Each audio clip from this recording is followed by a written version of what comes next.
सोन्याची अंडी खाऊन झाली, आता कोंबडीच कापायला निघाले. आमच्याकडे विकासाचा तर त्यांच्याकडे खुर्चीचा एजेंडा. ही युती मराठी माणसाची नव्हे तर स्वतःचे अस्तित्व टिकवण्यासाठी उपमुख्यमंत्री एकनाथ शिंदे म्हणतायत. मग मला एक सांगा की त्यांनी जी भारतीय जनता पक्षाबरोबर युती केली ती कशासाठी केली? सत्तेसाठीच केली ना, खुर्ची उभवायलाच केली ना.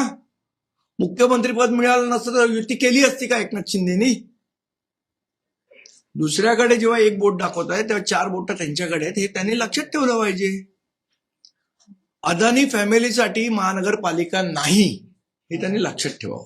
त्यांनी असंही म्हटलंय की आमची डेव्हलपमेंटची युती आहे आणि त्यांची सेटलमेंटची युती. कसली डेव्हलपमेंट केली? मला एक त्या प्रश्नाचं तो उत्तर द्या. 2 पूल आणि 1 रस्ता म्हणजे डेव्हलपमेंट होत नाही. इथे राहणाऱ्या मुंबईकरांचा हॅपीनेस इंडेक्स किती आहे? खरोखर जनता खुश आहे का? मला असं वाटतं जर जनता खुश असेल तर ती प्रगती असते, तो विकास असतो. इथे जनता कुठे खुश आहे? लोकांना नोकऱ्या नाही. एक अटल सेतू बांधलाय पण इथले रस्ते सगळे खड्ड्यात भरलेले आहेत. रोज तर काय उठून मी रोज अटल सेतू वरनं नाही ना जाणार आहे. जे मुंबईचे रस्ते आहेत त्याची काय अवस्था आहे? जागोजागी कचरा पडलेला आहे. कचऱ्यामध्ये 2-2 हजार कोटीचे भ्रष्टाचार केलेले आहेत. याची उत्तरं भारतीय जनता पक्षाला द्यावी लागतील ना. शेवट तुम्ही 20 वर्ष सत्तेत होतात महानगरपालिकेत, भारतीय जनता पक्ष विसरली का?